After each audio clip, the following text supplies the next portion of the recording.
වෙන්න ඕන කියලා තමයි අපි හම්බ කරන්නේ.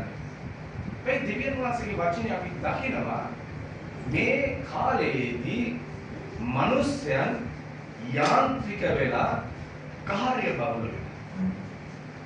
මිනිස්යන් යාන්ත්‍රික කරලා මිනිස්යන් කාර්ය බහුල කරන්නේ අපි කාර්ය බහුල වෙන්න පුළුවන්.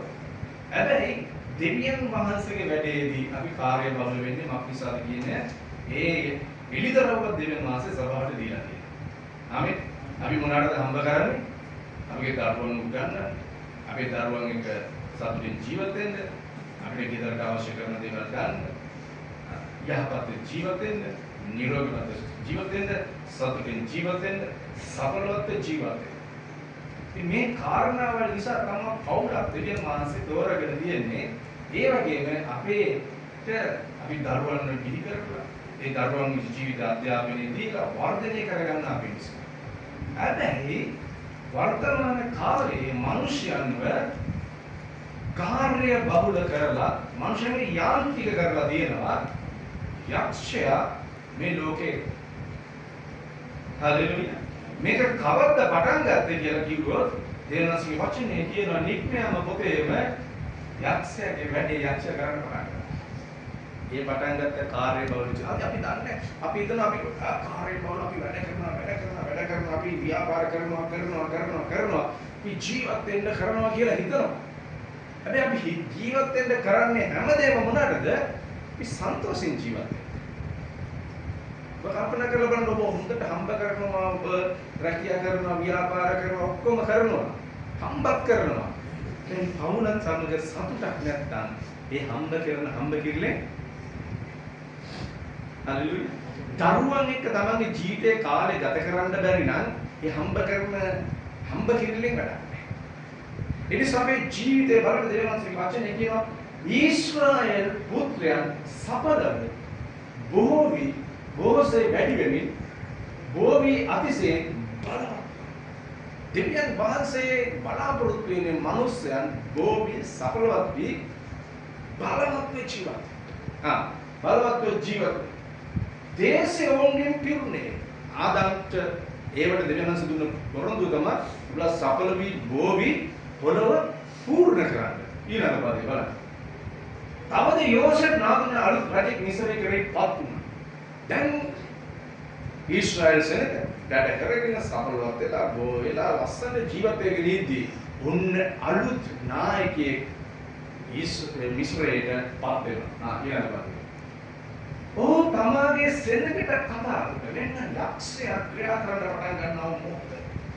මිස්රේ නායකත්වයට පත් වුණා මේ රජතුමා ඔවුන්ගේ සෙනඟ දිහා බලනවා. ඔවුන්ගේ යටතේ වහල්කමෙන් වැඩ කරන මිනිස්සු දේශ බලනවා. වැඩ කරන මිනිස්සුયો බොහෝ වෙනවා, සඵලවත්, ශක්තිමත්, බල සම්පන්න වෙ ඉන්නවා. හැබැයි මේ මිනිස්සුયો එක බලද්දී අරගොල්ලෝ මේගොල්ලන්ට වැඩ මිස්රේ වරුන්ට වැඩ ඊශ්‍රායලය බලවත් වෙ ඉන්නවා. ਉਹ තමයි සෙනඟට කතා කරලා බල ඊශ්‍රායල් පුත්‍රයන් සෙනඟ අපට වඩා බොහෝ වඩා බලවත්. ඒ යක්ෂයට ඕනේ, විරුද්ධකරට ඕනේ බොහෝ වෙන එකයි, සඵලවත් වෙන එකයි, බලවත් වෙන එකයි නවත්තන්න. මේ දෙවියන් වහන්සේගේ වැඩේ මොකද්ද? බොහෝ වෙන්න ඕන, සඵලවත් වෙන්න ඕන, බලවත් වෙන්න. ඊළඟ එන්න ඔවුන් බොහෝ නොවන පිණිස යම් යුද්ධයක් සිදුවන කල අපේ සතුරන්ට එක්ව අපට විරුද්ධව සටන් කොට දේශයෙන් පිටවී නොයන පිණිස ඔවුන් සමග නුවණින් ක්‍රියා කරනවා. රජතුමා මොනවාද කරන්නේ? සෙනඟට කියනවා. මිස්රයේ සෙනඟට කියනවා. ඊජිප්තු රජු සෙනඟට කියනවා මේ ඊශ්‍රායෙල් සෙනඟ දැන් බලවත් වෙලා බෝ වෙලා ලස්සට ජීවත් වෙනවා. මේම කියොත් මුන් අපිට වඩා බලවත් වෙනවා. ඒ නිසා ඔවුන්ගේ බලවත් වීම, බෝ වීම, සඵලවත් වීම නවත්තන්ට අපි නුවණින් වැඩ කරනවා. ආමෙන්. දෙලින්ම විරුද්ධකම් කරන්න ගියොත් ප්‍රශ්නයක් ඇති වෙන නිසා අපි නුවණින් වැඩ කරනවා. ඔබගේ ජීවිතය ඔබ මතක තියාගන්න. ඔබ සඵලවත් වෙන එක, බෝ වෙන එක, බලවත් වෙන එක තමයි දේව කියන්නේ.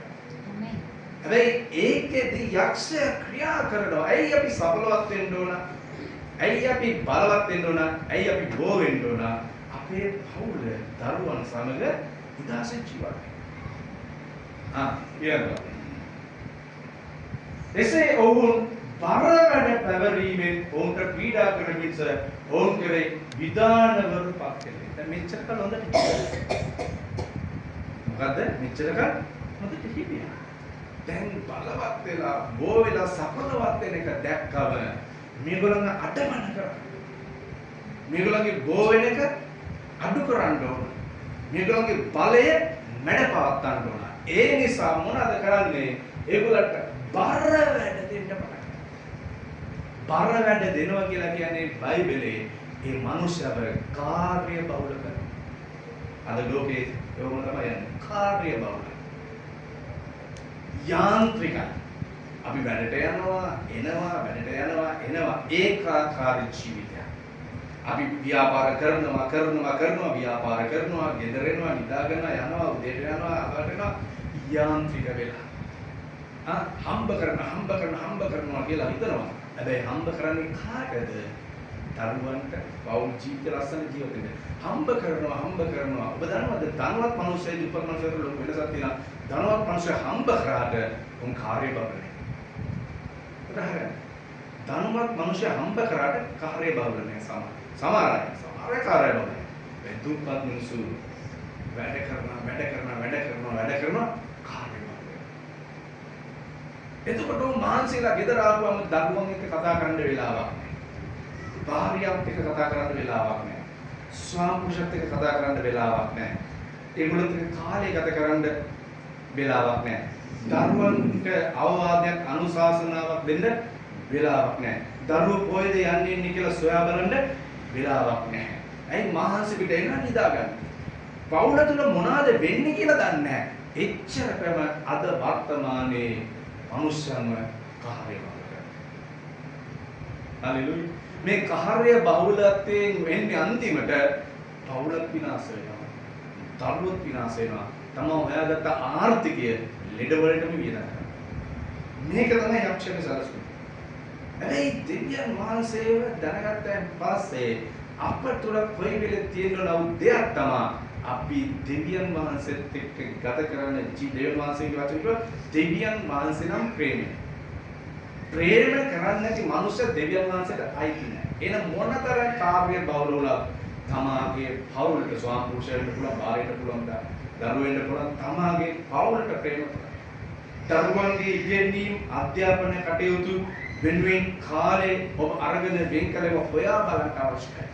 අපි දකිනවා වර්තමානයේදී මම ලංකා පුරා මාසික මිනිස්සු වැඩට යනවා ගෙදර ආවෙන් පස්සේ තාත්තා බෝන් එකේ අම්මා බෝන් එකේ දුව බෝන් එකේ ඔක්කොම කාර්ය එකම ගෙදර තැන් වල කාර්ය බහුල වෙලා එකමුතු වෙලා තමාට තියෙන ප්‍රශ්නය කතා කරන්න වෙලා අම්මා TikTok එකේ උයනේව බලනවා තාත්තා බෝන් එකේ ලෝක යුද්ධ ගැන බලනවා.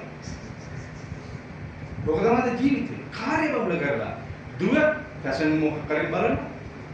මොකක් කරේ ඉතින් කාර්ය බහුල කරලා බලන්න. එසේ වුන් බර වැඩ පැවරීමට උන පීඩා කරන භික්ෂුන් තුරේ විධානීපත් කරේ. ඕන් රාම්සේන නම් ගබඩා නුවරේ පාරාව හට ගොඩනැගුවා.